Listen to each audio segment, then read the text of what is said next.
Distance जो है वो कितना, ये 4.9 बन जाएगा। Yes sir. वन।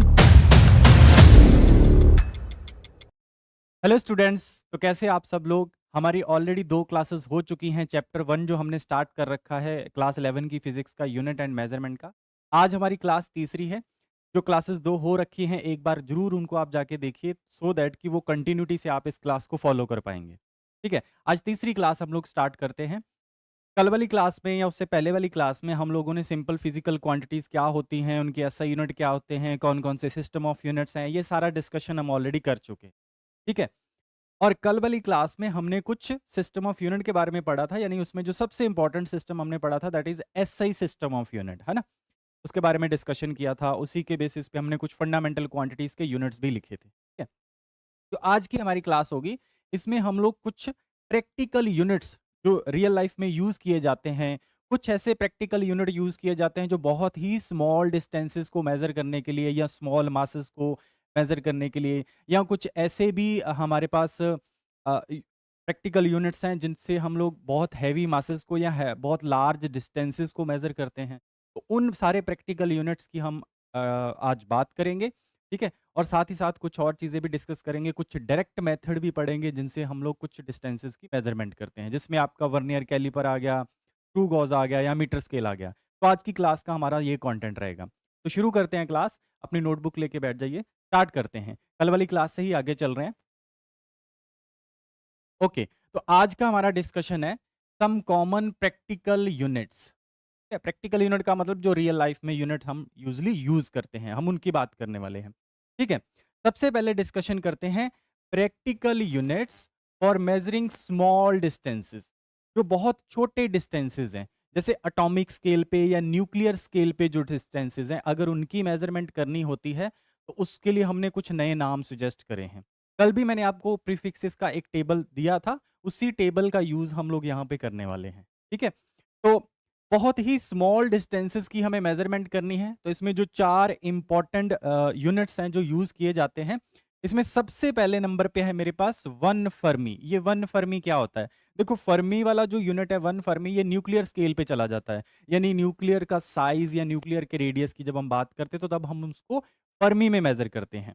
ठीक है, हमें बस इतना पता होना चाहिए कि ये 1 फर्मी मीटर में क्या होगा, बस इतनी जानकारी हमें होनी चाहिए, क्योंकि क्वेश्चंस में कहीं ना कहीं जरूर ऐसा लिखा रहेगा 1 फर्मी, या आगे वाला जैसे देखिए 1 एंगस्ट्रॉम, या उसके बाद देखिए 1 नैनोमीटर, या उसके बाद जैसे 1 माइक्रोन लिखा है।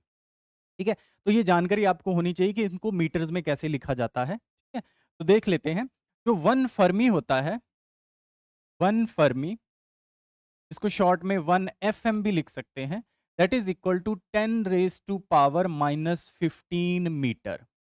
तो आप आगे जाके क्लास 12th में जब न्यूक्लियर वाला चैप्टर पढ़ेंगे तब आप जाके देखेंगे कि वहां पे न्यूक्लियर का जो साइज है या न्यूक्लियस का जो रेडियस है वो approximately 10 raise to power minus 15 order का आता है। तो हम उसको बोल देते हैं कि न्यूक्लियस का जो रेडियस है वो 1 फर्मी है। ठीक है, तो भाषा में हम लोग फर्मी यूज करते हैं रेदर देन की 10 raise to power minus 15 metre. Next है हमारे पास एंगस्ट्रॉम।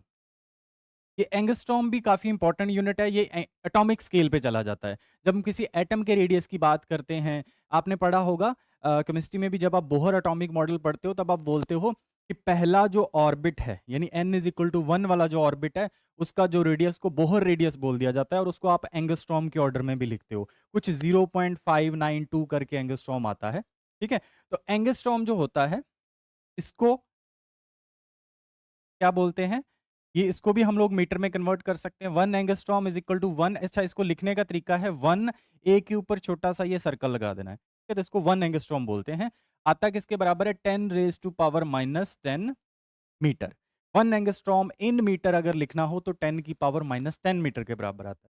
नेक्स्ट है मेरे पास 1 नैनोमीटर। ये भी एटॉमिक स्केल के ही डिस्टेंसेज हैं। ठीक है, जब भी हम एटम के अंदर बात करते हैं रेडियस की या डायमीटर की या और भी कुछ-कुछ प्रॉपर्टीज़ जिनमें हमने डिस्टेंस की ज़रूरत पड़ती है, तब हम नैनोमीटर में भी मेज़र करते हैं। तो 1 नैनोमीटर जो है, 1 नैनोमीटर इज़ इक्वल टू, इसको लिखने का तरीका ये है 1 एनएम। ठीक है? ये आता है हमारे पास 10 raise to power minus 9 metre.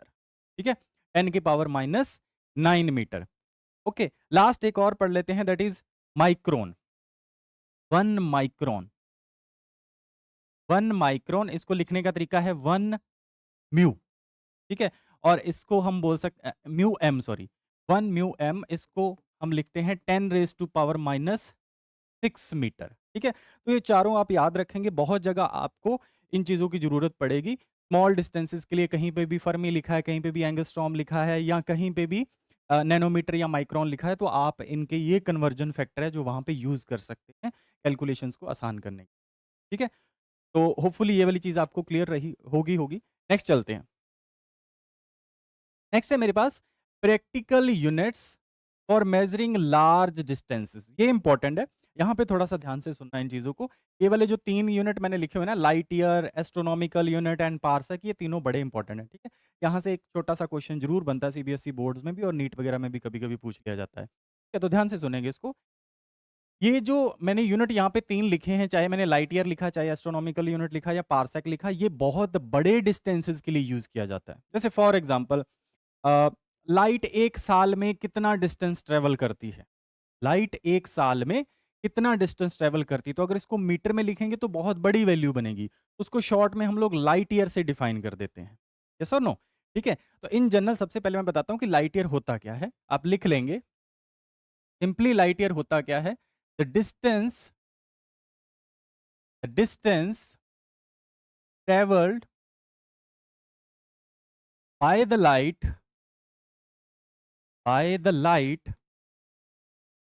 In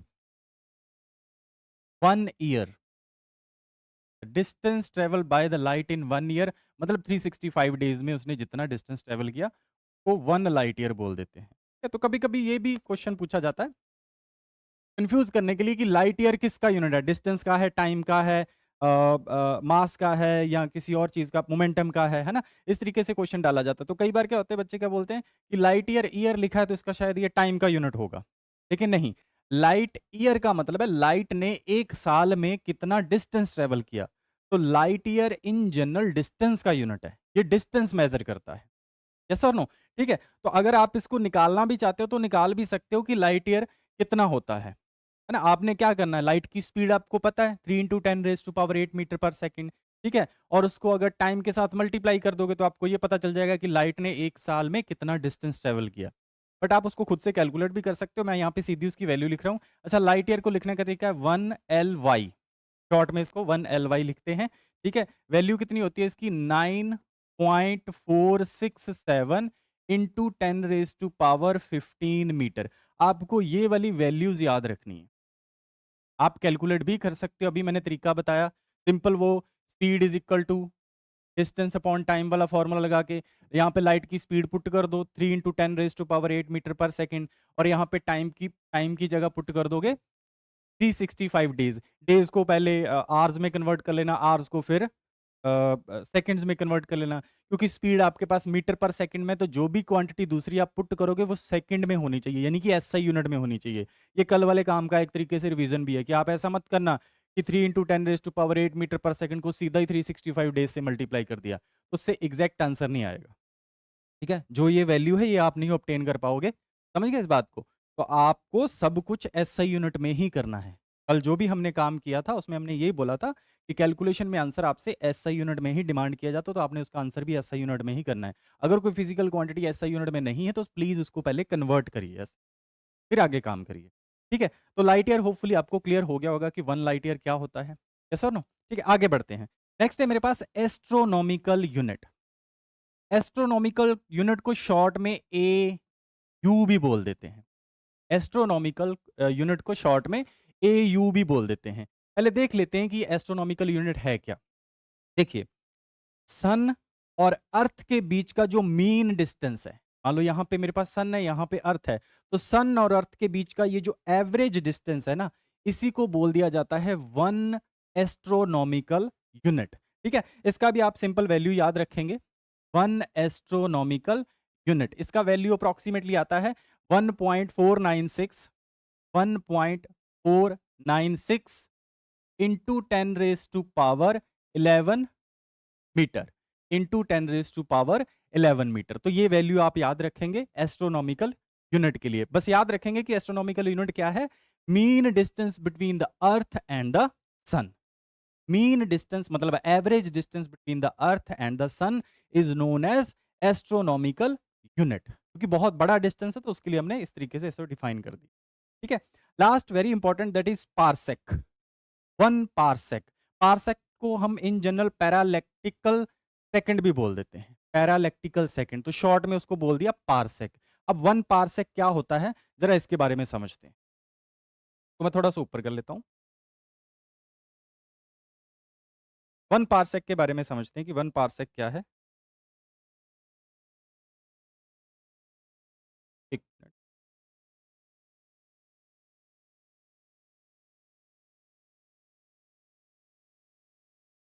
okay, यहां से स्टार्ट कर देते हैं कि हमारे पास ये जो 1 पारसेक है,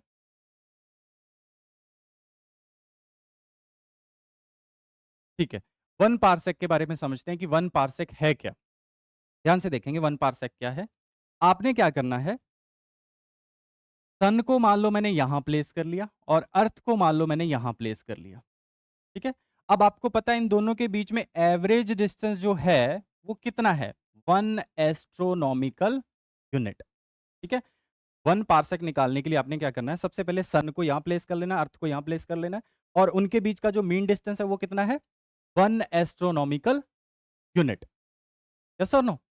ठीक है, तो 1 पारसेक निकालने के लिए आपने क्या करना है, सन और अर्थ, सन और अर्थ दोनों मिलके, सन और अर्थ दोनों मिलके इस पॉइंट के ऊपर 1 सेकंड का एंगल सबटेंड कर रहे हैं। सन और अर्थ के बीच का एवरेज डिस्टेंस कितना है, 1 एस्ट्रोनॉमिकल यूनिट, और वो दोनों मिलके इस पॉइंट पे 1 इंच का जो एंगल है, सॉरी 1 सेकंड का जो एंगल है वो सबटेंड कर रहे हैं। ठीक है, तो उसी को हम लोग बोलते हैं 1 पारसेक। ठीक है, 1 पारसेक का जो वैल्यू है वो आप याद रखेंगे, 1 पारसेक इज इक्वल टू, जो 1 पारसेक का वैल्यू आता है वो आता है कुछ 3.08 इंटू 10⁻16 मीटर। 3.08 इंटू 10⁻16 मीटर, इस ऑर्डर का ये 1 पारसेक आता है। ठीक है, तो ये तीन मैंने यहाँ पे आपके सामने तीन प्रैक्टिकल यूनिट लार्ज डिस्टेंसेस के लिए इंट्रोड्यूस किए। आप इन तीनों की वैल्यू जरूर याद रखिए। कई बार इस तरीके से भी क्वेश्चन पूछ लिया जाता है कि एक को दूसरे में कन्वर्ट करो, जैसे 1 लाइट ईयर कितने एस्ट्रोनॉमिकल यूनिट के बराबर है, या 1 लाइट ईयर कितने पारसेक के बराबर है, या 1 एस्ट्रोनॉमिकल यूनिट कितने पारसेक के बराबर है। तो इस तरह की प्रॉब्लम भी आपसे कभी कभी पूछी जा सकती है एग्जाम में। ठीक है, तो वो करने के लिए भी सिंपली क्या करना है, जैसे मान लो पूछ लिया कि लाइट ईयर और एस्ट्रोनॉमिकल यूनिट में क्या कन्वर्जन फैक्टर है, तो कुछ नहीं करना, आपको 1 लाइट ईयर इन मीटर पता है, आपको 1 एस्ट्रोनॉमिकल यूनिट भी इन मीटर पता है, बस दोनों को डिवाइड कर दीजिए। दोनों को डिवाइड कर दीजिए, जो कॉमन है वो कट जाएगा, वहां से आप इन दोनों के बीच में रिलेशन निकाल सकते हैं। ठीक है, तो इस तरीके के कई बार क्वेश्चन पूछे जाते हैं। आप इन तीनों को देखिए, जो अभी मैंने लिखे थे, 1 लाइट ईयर लिखा, उसके बाद मैंने 1 एस्ट्रोनॉमिकल यूनिट लिखा, 1 पारसेक लिखा, आप इनके ऑर्डर देखिए। सबसे बड़ा ऑर्डर जो आ रहा है, ध्यान से देखिए, ये 1 लाइट ईयर लिखा हुआ है, 1 लाइट ईयर का ऑर्डर क्या आ रहा है, 10⁻15 मीटर। नंबर 2 पे आ रहा है 1 एस्ट्रोनॉमिकल यूनिट 10⁻11 मीटर। नंबर 3 पे आ रहा है मेरे पास 1 पारसेक 10⁻16 मीटर। तो अगर मैं आपसे पूछूं कि इन तीनों में से सबसे बड़ा यूनिट कौन सा है, तो इसका ऑर्डर अगर लिखना चाहें तो हम लोग लिख सकते हैं, हम लोग लिख सकते हैं कि 1 parsec greater than 1 light year greater than 1 astronomical unit. तो तीनों यूनिट में से जो सबसे छोटा यूनिट है दैट इज एस्ट्रोनॉमिकल यूनिट, और सबसे बड़ा जो है दैट इज 1 पारसेक। तो ये डिस्टेंसेस के लिए जो प्रैक्टिकल यूनिट यूज किए जाते हैं वो मैंने आपको बता दिया। सबसे पहले हमने बात करी थी स्मॉल डिस्टेंसेस के लिए, जिसमें हमने फर्मी, एंगस्ट्रॉम, उन सब की बात करी। उसके बाद जब लार्ज डिस्टेंसेस की बात आती है तो फिर इस तरीके से हमारे पास लाइट ईयर हो गया, एस्ट्रोनॉमिकल यूनिट हो गया, या 1 पारसेक हो गया। ठीक है, इनका यूज किया जाता है। आगे बढ़ते हैं, इस पे बेस्ड एक दो क्वेश्चन करते हैं। हाँ जी, नेक्स्ट देखिए, यहाँ पे क्वेश्चन है, how many light years are there in 1 metre. How many light years are there in 1 metre. तो आपने कुछ नहीं करना, आपने क्या करना है, आपने 1 लाइट ईयर का सिंपल जो कन्वर्जन फैक्टर है इन मीटर्स वो लिख लेना है। दैट इज, अभी हमने पीछे लिखा था, एक बार उसको देख लेते हैं। कितना है 1 लाइट ईयर, 9.467 इंटू 10⁻15 मीटर। आप लिखेंगे 9 0.467 इंटू 10⁻⁻15 मीटर। अब उसने पूछा है कितने लाइट ईयर होते हैं 1 मीटर में, यानी आपको यहाँ से 1 मीटर की value in terms of light year निकालनी है। तो बड़ी सिंपल वैल्यू है, 1 metre is equal to, simply इस पूरे फैक्टर को इसके नीचे ले आओ डिनोमिनेटर में, मेरे पास आ जाएगा 1/9467 इंटू 10⁻15, आंसर आ जाएगा इन टर्म्स ऑफ लाइट ईयर। ठीक है, इसको जब आप डिवाइड करोगे तो आपके पास जो आंसर आएगा वो कुछ इस तरीके से आएगा, 1.057 इंटू 10⁻⁻16 लाइट ईयर। ठीक है, देख low value 1.057 into 10⁻⁻16 light year. ठीक है, यानी 1 मीटर के अंदर इतने लाइट ईयर होते हैं, बहुत कम है, 10⁻⁻16 ऑर्डर के आ रहे हैं, बहुत कम लाइट ईयर होंगे ऑब्वियसली। ठीक है, नेक्स्ट क्वेश्चन देखेंगे, how many parsec are there in 1 metre, how many parsec are there in 1 metre. तो बहुत सिंपल है, इसको भी वैसे ही करना है। अभी हमने पार्सेक को इन मीटर लिखा था पिछली वाली स्लाइड पे, ये देखिए, अभी मैंने लिखा था 1 parsec is equal to 3.08 into 10⁻16 metre, 3.08 into 10⁻16 metre. अब हमसे क्या पूछा कि 1 मीटर में पार्सेक कितने होते हैं, 1 मीटर में पार्सेक कितने होते हैं। तो जैसे अभी लाइट ईयर के लिए निकाला था वैसे इसको भी निकाल लेंगे। हम लिखेंगे सबसे पहले 1 parsec is equal to 3.08 into 10⁻16 metre, ये लिखा था, ये लिखा था ना, 1 parsec is equal to this one, है ना। अब क्या निकालना है, मीटर को पार्सेक में निकालना है, तो मीटर को एक साइड रख लो, जो भी मीटर के साथ क्वांटिटी पड़ी हुई है उसको पार्सेक के नीचे ले जाओ, तो हमारे पास आ जाएगा 1 डिवाइड बाय 3.08 इंटू 10⁻16, आंसर आ जाएगा पार्सेक की टर्म में। ठीक है, जब आप इसको डिवाइड करोगे, इस वाले को डिवाइड करोगे, तो आपके पास जो अप्रोक्सीमेटली आंसर आएगा वो कुछ आएगा 3.25 इंटू 10⁻17 पार्सेक। ठीक है, तो 1 मीटर के अंदर इतने पार्सेक होंगे। तो इस तरीके के और भी बड़े सारे कन्वर्जन आपसे पूछे जा सकते हैं एग्जाम में। मैंने आपको 2 करके दिखा दिए हैं, लाइट ईयर, 1 मीटर के अंदर लाइट ईयर कितने होते हैं और 1 मीटर के अंदर पार्सेक कितने होते हैं। आपसे ये भी पूछ सकते हैं 1 मीटर के अंदर एस्ट्रोनॉमिकल यूनिट कितने होते हैं। तो कुछ नहीं करना, सिंपली इधर लाके उसको डिवाइड कर देना और आप अपना आंसर ऑब्टेन कर लेंगे। ठीक है, होपफुली यहाँ तक क्लियर हुआ होगा आपको। ठीक है, आगे बढ़ते हैं।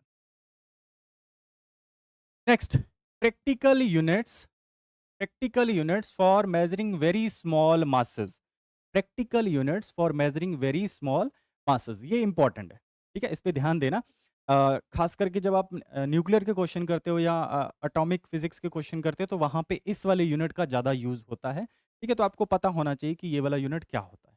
ठीक है, जस्ट ध्यान से देखते हैं इसको। देखिए, जो बहुत ही स्मॉल मासेस के लिए यूनिट यूज किया जाता है वो यूज किया जाता है 1 अटोमिक मास, 1 अटोमिक मास यूनिट, इसको शॉर्ट में AMU भी बोल देते हैं और कभी कभी इसको सिर्फ यू ही लिखा होता है, 1U। ठीक है, 1 अटोमिक मास यूनिट या 1U। ठीक है, अब ये 1 अटोमिक मास यूनिट आया कहां से, हमारे पास कार्बन के कुछ आइसोटॉप हैं, उसी में से एक आइसोटॉप है 12C, है ना, 12C वाला आइसोटॉप है। आपने क्या करना है, वो जो 12C वाला आइसोटॉप है उसके टोटल मास का 1/12 ले लेना है। ठीक है, हमारे पास एक कार्बन का आइसोटॉप है 12C6 वाला, इसका जो टोटल मास है उसका क्या करना है, 1/6 ले लेना है। अगर आप उसका 1/6 लोगे तब जो आपके पास मास आएगा उसको 1 अटोमिक मास यूनिट बोल देते हैं। ठीक है, और वो कुछ अप्रोक्सीमेटली इतना आता है, 1 atomic mass unit is equal to 1.67 into 10⁻⁻27 kg। तो इसका मतलब अगर आपको 1 एटॉमिक मास यूनिट के बारे में ये पता करना है कि केजी में कितना होगा तो आप इस वाले कन्वर्जन फैक्टर को यूज कर। ठीक है, तो 1 atomic mass unit is equal to 1.67 into 10⁻⁻27 kg। ठीक है, ये आप याद रखेंगे, इसकी बड़ी जरूरत पड़ेगी कभी कभी आपको एटॉमिक मास यूनिट को केजी में कन्वर्ट करने की। ज़्यादातर न्यूक्लियर या एटॉमिक फिजिक्स में तो जरूरत ही नहीं पड़ती है, वहां पे तो हम लोग बाकी क्वांटिटीज को ही इनकी टर्म्स में एक्सप्रेस कर ले।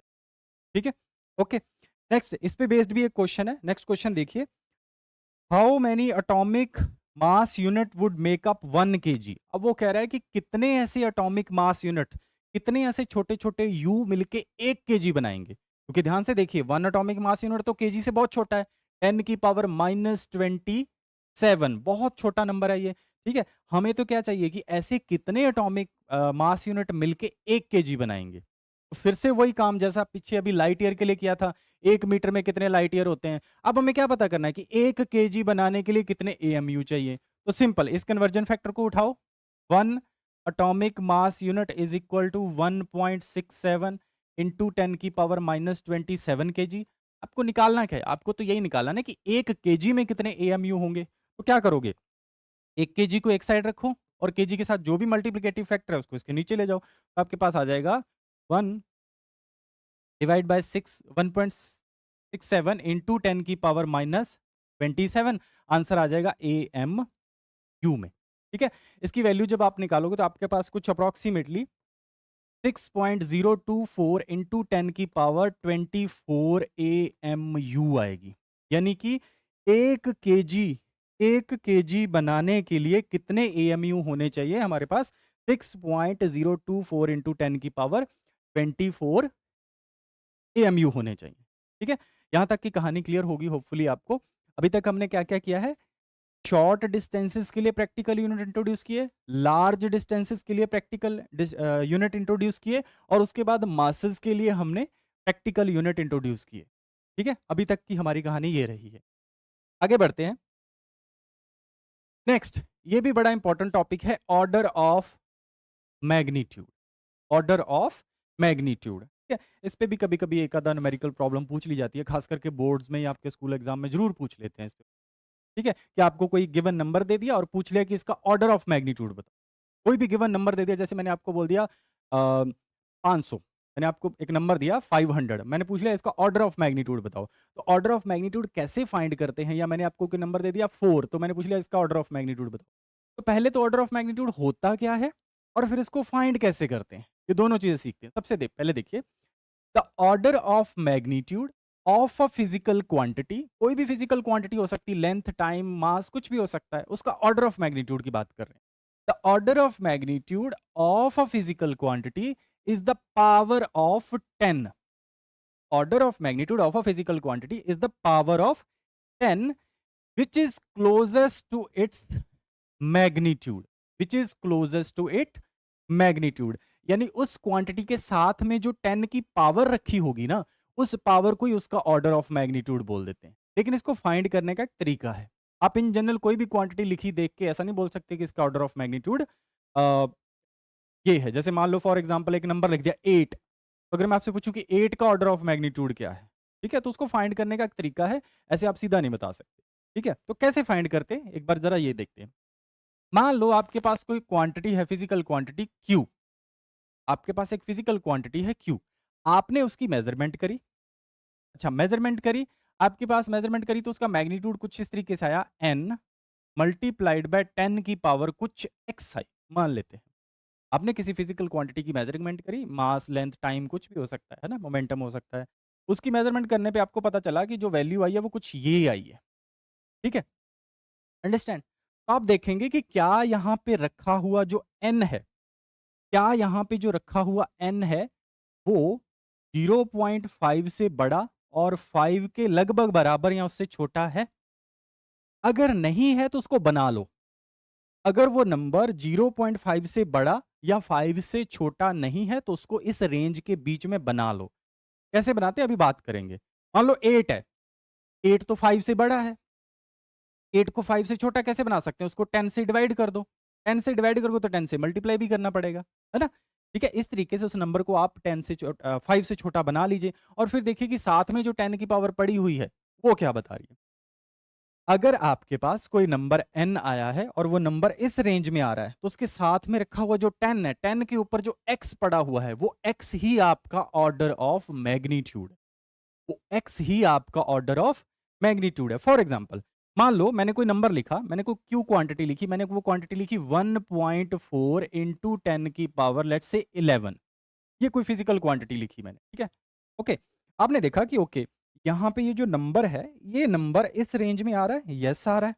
0.5 से लेके 5 के बीच में है, 0.5 से बड़ा होना चाहिए। ठीक है? और 5 के बराबर या 5 से छोटा होना चाहिए। तो 1.4 जो है इस रेंज में आ रहा है, साथ में 10 भी पड़ा है और 10 की पावर में ये जो 11 पड़ा हुआ है वही आपका x है और उसी x को हम लोग ऑर्डर ऑफ मैग्नीट्यूड बोलते हैं।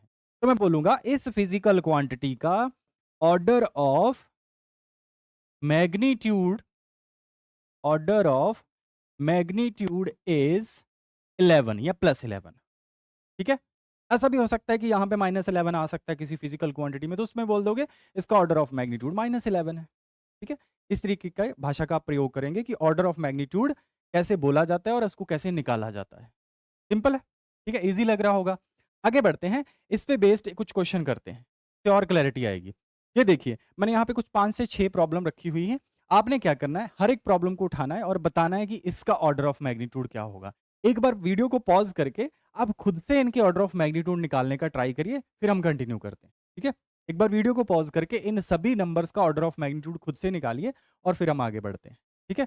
देखिए, सबसे पहले मेरे पास 8, तो जो 8 है, पहले तो मुझे ये दिखा कि ये 5 से बड़ा है ना? मुझे दिख गया कि ये 5 से बड़ा है, बट मुझे तो नंबर को रखना 0.5 से लेके 5 के बीच में। तो मैं क्या करता हूँ, अगर मैं इस 8 को 10 से मल्टीप्लाई और 10 से डिवाइड कर दूँ, तो मेरे पास क्या आ जाएगा 0.8 इंटू 10 की पावर 1, ये बन जाएगा 0.8 इंटू 10 की पावर 1। क्या अब ये नंबर 0.5 से बड़ा है और 5 से छोटा है? यस। साथ में एक 10 पड़ा हुआ है और 10 की पावर कितनी है? 1। तो हम बोलेंगे इसका जो ऑर्डर ऑफ मैग्नीट्यूड है वो है 1। ऑर्डर ऑफ मैग्नीट्यूड है दैट इज 1 +1। समझ गए इस बात को? ठीक है? जिन-जिन ने निकाल लिया था इसका वो चेक करेंगे कि क्या आपने 1 निकाला था या कुछ और लिखा था। बी केयरफुल, आपने यहाँ पे जो नंबर होगा उसको हमेशा 0.5 से बड़ा और 5 के बराबर या 5 से छोटा रखना है। क्लियर? ठीक है? आगे बढ़ते हैं। नेक्स्ट, नेक्स्ट है मेरे पास 49। तो 49 तो 5 से बहुत बड़ा है ना? अगर इसको 10 से डिवाइड कर लें तो क्या ये 4.9 बन जाएगा? यस और नो? अगर मैं इसको 10 से डिवाइड कर लूँ तो क्या ये 4.9 बन जाएगा? देखते हैं। तो 49 को मैंने क्या किया 10 से डिवाइड किया और 10 से ही मल्टीप्लाई किया। तो ये बन गया मेरे पास 4.9 इंटू 10 की पावर 1। अच्छा 10 की पावर 1 बन गया, यहाँ पे रखा हुआ नंबर 5 से छोटा है, 0.5 से बड़ा है। तो मैं बोलूँगा इसका भी ऑर्डर ऑफ मैग्नीट्यूड कितना हो गया? 1। Order of magnitude is equal to 1। Simple, ठीक है? अगले वाले पे आइए। 555 555, ठीक है? इसको करते हैं। तो 555 को देखिए ये तो 5 से बहुत ही बड़ा है ना? ये तो 5 से बहुत ही बड़ा है। यस और नो? अगर इसको मैं 10 से डिवाइड करता हूँ, ध्यान से देखिए, अगर मैं इसको 10 से डिवाइड करता हूँ तो मेरे पास आएगा 55.5। तो 55 तो बहुत बड़ा है ना?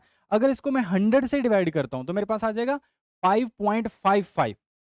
अगर मैं इसको 100 से डिवाइड करता हूँ तो मेरे पास आएगा 5.55, बट 5.55 तो फिर 5 से बड़ा है। तो मुझे इसको किसके साथ डिवाइड करना चाहिए? मुझे इसको 1000 के साथ डिवाइड करना चाहिए और 1000 के साथ इसको मल्टीप्लाई कर देता हूँ। अब देखिए ये मेरे पास बन जाएगा 0.555 इंटू 10 की पावर हमारे पास आ गया 3 इंटू 10 की पावर 3। अब ध्यान से देखिए यहाँ पे रखा हुआ नंबर 0.5 से बड़ा है, ध्यान से देखिए 0.5 से बड़ा है, 0.55 आ रहा है ना? और 10 की पावर क्या आ रही है? 3। इसका मतलब इसका ऑर्डर ऑफ मैग्नीट्यूड कितना हो गया? ऑर्डर ऑफ मैग्नीट्यूड इसका कितना हो गया? Is equal to 3। ठीक है? ईज़ी है, ठीक है? कुछ नहीं करना, आपने जो भी नंबर गिवन होगा, उसको 0.5 से बड़ा और 5 से छोटा या 5 के बराबर बना लेना है, किसी भी तरीके से। नेक्स्ट 1001, 1001, 1001 बहुत बड़ा नंबर है, ठीक है? तो क्या इसको 1000 के साथ डिवाइड कर लूँ?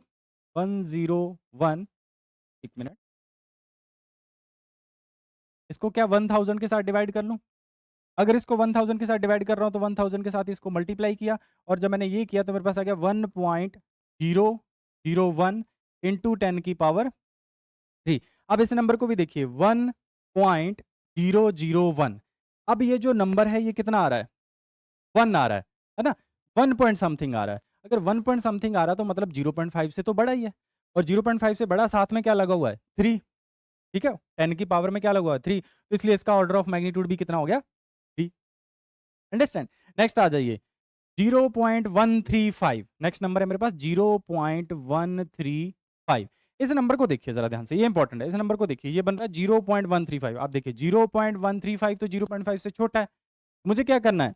इसको थोड़ा-सा बड़ा करना है। इस नंबर को थोड़ा-सा बड़ा करना है कि 0.5 से बड़ा हो जाए। क्या करूँ? अगर मैं इसको 10 से ही मल्टीप्लाई और 10 से ही डिवाइड कर दूँ, तो 10 से ही मैं मल्टीप्लाई कर दूँ और 10 से ही डिवाइड कर दूँ।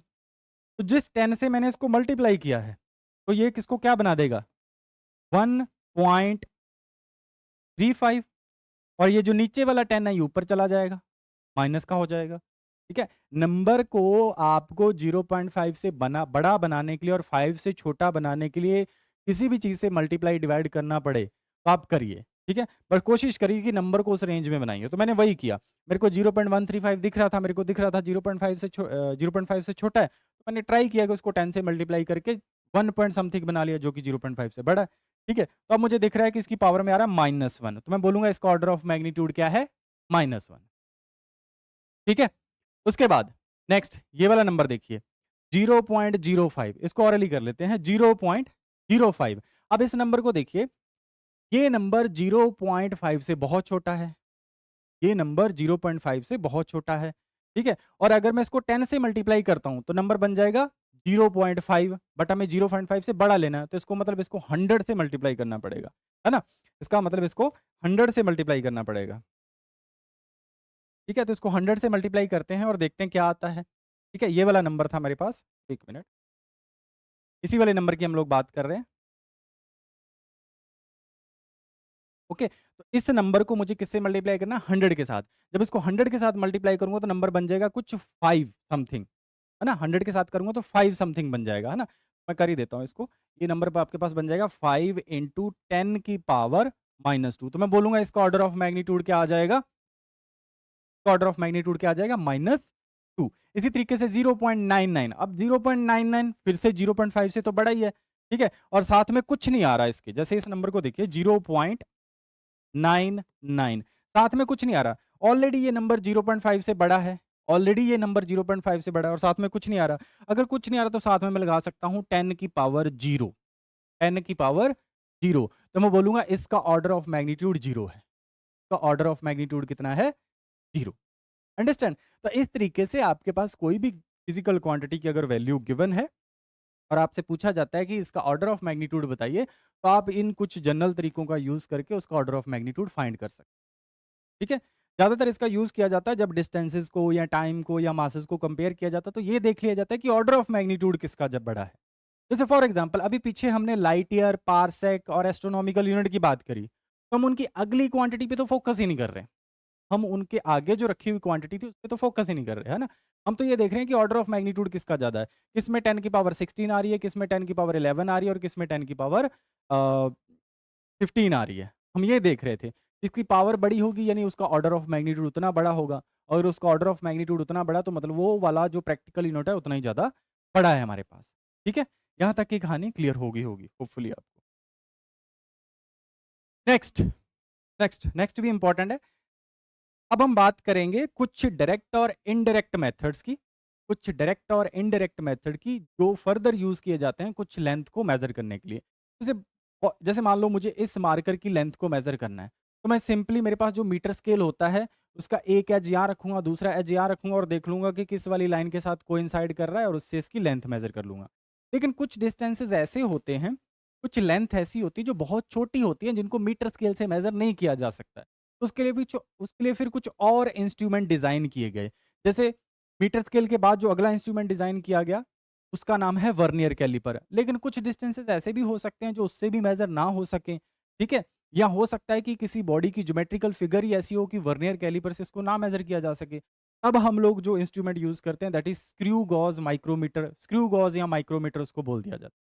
नेक्स्ट 3 जो ऑपरेटर्स हैं इनके बारे में थोड़ा-थोड़ा डिस्कस कर लेते हैं। ज़्यादा डिटेल में हम इसके बारे में तब फिर से बात करेंगे जब हम एरर एनालिसिस करेंगे। जेईई का जो पोर्शन है, एरर से क्वेश्चन आता है जेईई में, तब हम इसकी फिर से बात करेंगे। वहाँ पे डिटेल में इन टॉपिक को पढ़ेंगे, वहाँ से भी एक डायरेक्ट क्वेश्चन यहाँ से आता है। ठीक है? अंडरस्टैंड? अभी सिर्फ इंट्रोडक्शन कर लेते हैं कि मीटर स्केल सिंपली है क्या और क्या-क्या इनके लीस्ट काउंट है। ठीक है? ध्यान से देखिए। सिंपली मीटर स्केल तो जो यूजुअली हम लोग यूज़ करते हैं, मीटर स्केल क्या होता है? ऐसे करके एक स्ट्रेट स्केल होता है, यहाँ पे 0 लिख दिया जाता है, यहाँ पे 100 सेंटीमीटर लिख दिया जाता है और इसके अंदर इस तरीके से 1 सेंटीमीटर, 1 सेंटीमीटर, 1 सेंटीमीटर की कुछ डिवीज़न लिख दी जाती है। यस और नो? और हर एक सेंटीमीटर के अंदर भी कुछ छोटी-छोटी और डिवीज़न लिख दी जाती हैं, जिनको हम बोल देते हैं 1 मिलीमीटर, जिनको हम बोल देते हैं 1 मिलीमीटर। तो अगर मुझे इस मीटर स्केल से किसी चीज़ की लेंथ मेज़र करनी है, तो छोटी से छोटी लेंथ मैं कितनी मेज़र कर सकता हूँ? एक्यूरेटली, एक्यूरेटली छोटी से छोटी लेंथ में कितनी मेज़र कर सकता हूँ? 1 मिलीमीटर। कोई चीज़ अगर मेरे पास 1 मिलीमीटर की है तो इस मीटर स्केल से मेज़र की जा सकती है। 1 मिलीमीटर, 2 मिलीमीटर, 3 मिलीमीटर, सेंटीमीटर या मीटर में होगी फिर तो कर ही सकते हैं। मैं छोटी से छोटी की बात कर रहा हूँ। कि छोटी से छोटी लेंथ कितनी मेज़र कर सकते हो? That is 1 millimetre. ठीक है? उसी को हम लोग उस पर्टिकुलर इंस्ट्रूमेंट का लीस्ट काउंट भी बोल देते हैं। जैसे मान लो मुझसे कोई पूछे कि मीटर स्केल का लीस्ट काउंट क्या है? तो मीटर स्केल से छोटी सी छोटी लेंथ कितनी मेज़र की जा सकती है? 1 मिलीमीटर। इसलिए मीटर स्केल का जो लीस्ट काउंट है, least count of metre scale is equal to 1 millimetre. ये याद रखेंगे, कई बार स्कूल एग्जाम के प्रैक्टिकल में भी ऐसे क्वेश्चन पूछ लिए जाते हैं कि मीटर स्केल का लीस्ट काउंट बताओ, वर्नियर कैलिपर का लीस्ट काउंट बताओ, लीस्ट काउंट निकालते कैसे हैं, ठीक है, और लीस्ट काउंट होता क्या है, ऐसे ऐसे क्वेश्चन जरूर पूछ लिए जाते हैं। मैं फिर से बोल रहा हूँ, खास करके वर्नियर कैलिपर और स्क्रू गॉज को एरर एनालिसिस में फिर से डिटेल में डिस्कस किया जाता है। ठीक है, वहां पे फिर से एरर की बात आती है, तब हम बात करेंगे इसके बारे में और डिटेल में। अभी जस्ट इंट्रोडक्शन दे रहा हूँ कि मीटर स्केल क्या है, वर्नियर कैलिपर क्या है और स्क्रू गॉज क्या है। अंडरस्टैंड? आगे जो हमारी 2 से 3 क्लासेस इसी चैप्टर की और होनी है, तब हम इनके बारे में कुछ क्वेश्चन भी करेंगे कि वर्नियर कैलिपर का नीट में या जेईई में क्वेश्चन कैसे पूछा जाता है और खास करके एरर से रिलेट करके पूछा जाता है वो। उसके बारे में भी हम लोग बात करेंगे। नेक्स्ट दूसरा जो इंस्ट्रूमेंट है, वो है मेरे पास वर्नियर कैलिपर। आपने अपने स्कूल की प्रैक्टिकल लैब में देखा भी होगा, कुछ इस तरीके का इंस्ट्रूमेंट आपको पकड़ा देते हैं और बोल देते हैं कि इसको पहले समझो, और कुछ-कुछ चीज़ें भी आपको बताते हैं और बोलते हैं कि इससे हम लोग किसी भी चीज़ की लेंथ, डायामीटर इस तरीके से मेज़र कर सकते हैं। है ना? तो ये आपको दिख रहा है, ये वो इंस्ट्रूमेंट है जिसको वर्नियर कैलिपर बोला जाता है। ठीक है? अच्छा, मीटर स्केल की बजाय इस वाले इंस्ट्रूमेंट के अंदर 2 स्केल होते हैं। एक स्केल आपको दिख रहा है, ये बिल्कुल सीधा-सा स्केल, इसको बोल दिया जाता है मेन स्केल, इसको बोल दिया जाता है मेन स्केल। और एक स्केल और होता है, यहाँ पे लिखा हुआ है, इसको बोल देते हैं वर्नियर स्केल। मेन स्केल और वर्नियर स्केल, ये 2 स्केल हैं जो वर्नियर कैलिपर के अंदर यूज़ किए जाते हैं। ओके। वर्नियर कैलिपर की हेल्प से हम लोग छोटी से छोटी जो लेंथ मेजर कर सकते हैं, दैट इज 0.1 मिलीमीटर। इसीलिए इसका जो लीस्ट काउंट होता है, टिपिकल लीस्ट काउंट जो इसका होता है, दैट इज 0.1 मिलीमीटर। 0.1 मिलीमीटर। ठीक है? अच्छा, लीस्ट काउंट निकालने का एक जनरल तरीका भी है। हम लोग क्या करते हैं, इसके ये दो दो जॉज हैं, इनको जॉज बोल दिया जाता है। इस जॉज के बीच में किसी ऑब्जेक्ट को रख दिया जाता है और फिर इसको हल्का सा ऐसे करके स्लाइड करके फिक्स किया जाता है। यानी उस ऑब्जेक्ट को इसके अंदर टाइट किया जाता है। ठीक है? और टाइट करने के बाद इस मेन स्केल की रीडिंग और इस वर्नियर स्केल की रीडिंग को आपस में थोड़ा-सा ध्यान से मैग्नीफाइंग ग्लास से देखा जाता है। ठीक है? और उसको देखने के बाद इसकी एग्ज़ैक्ट वैल्यू बता दी जाती है कि यहाँ पे अंदर जो ऑब्जेक्ट रखा हुआ है, उसका डायामीटर या उसकी जो भी आप मेज़र करना चाहते हो, रेडियस वगैरह कुछ भी मेज़र करना चाहते हो, वो कितना है। ठीक है? आजकल तो एक्चुअली लैब्स में डिजिटल वर्नियर कैलिपर भी आ गए हैं, जिसमें आपको हाथ से कुछ नहीं करना, आपने जस्ट यहाँ पे ऑब्जेक्ट इंसर्ट करना है, जिसकी भी आप डायामीटर मेज़र करना चाहते हो, और वो एकदम से उसको हल्का-सा टाइट करिए और एकदम यहाँ से मीटर लगा होता है और मीटर आपको एग्ज़ैक्ट वैल्यू बता देता है। ठीक है? तो ये पुराने वाले वर्नियर कैलिपर हैं, आजकल लैब के अंदर डिजिटल वर्नियर कैलिपर भी आ गए हैं। ठीक है? वो सिंपल यहाँ पे वैल्यू फ्लैश कर देंगे कि इसका डायमीटर है कितना। ठीक है? अंडरस्टैंड? तो अगर हमारे पास ये वाला वर्नियर कैलिपर है और इसका अगर आपको पूछता है कि लीस्ट काउंट कैलकुलेट करो, इन जनरल लीस्ट काउंट करने का फॉर्मूला होता है, least count is equal to, आपने क्या करना होता है, जब भी वर्नियर कैलिपर को यूज किया जाता है, तो इसका ये जो वर्नियर स्केल है और इसका एक मेन स्केल है, तो वर्नियर स्केल और मेन स्केल की ना कुछ कुछ रीडिंग आपस में कोइंसाइड कर रही होती है। वर्नियर कैलिपर और वर्नियर स्केल और मेन स्केल की कुछ कुछ रीडिंग्स जो हैं आपस में कोइंसाइड कर रही होती हैं। ठीक है? तो आपने ये देख लेना है कि कितनी रीडिंग वर्नियर स्केल की मेन स्केल के साथ कोइंसाइड कर रही हैं। मान लेते हैं मान लेते हैं मान लेते हैं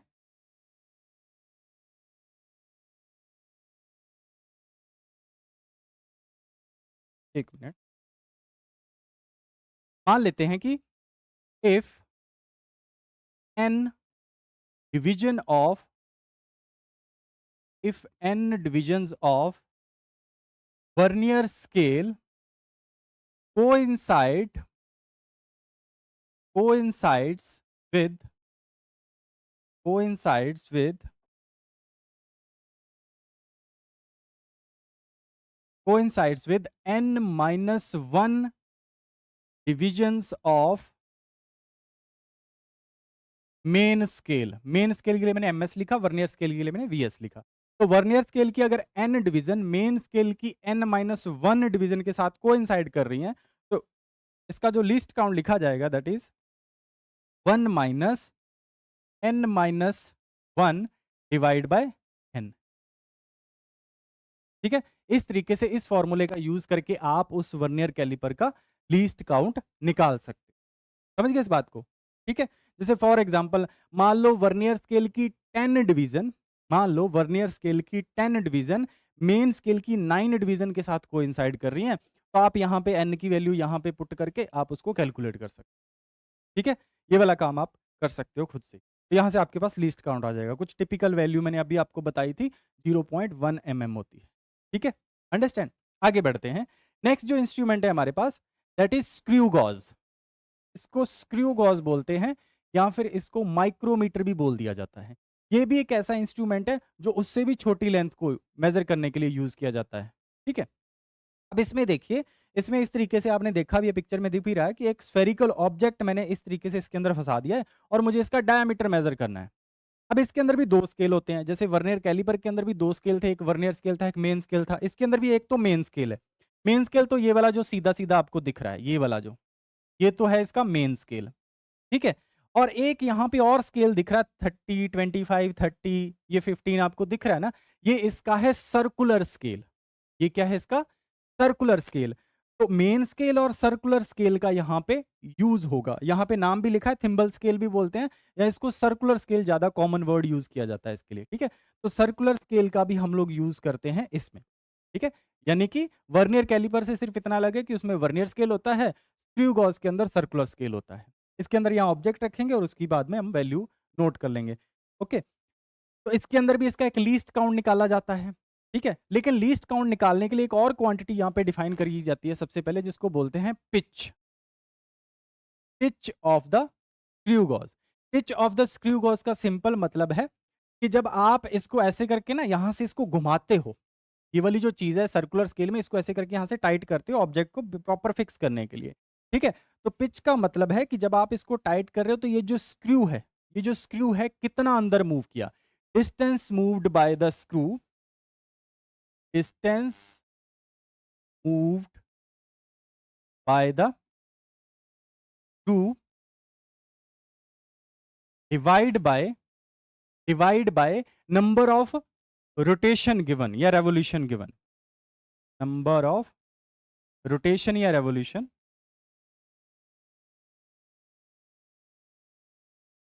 इसको हम लोग उस पर्टिकुलर इंस्ट्रूमेंट का, यानी कि हमारे पास स्क्रू गॉज है तो उसकी पिच बोल देते हैं। ठीक है, जब एक बार आपके पास पिच आ जाती है तो पिच की हेल्प से फिर लीस्ट काउंट निकाला जाता है। नेक्स्ट मैं लिख देता हूं कि इसके बाद आपको अगर लीस्ट काउंट निकालना हो स्क्रू गॉज का, least count of screw gauge,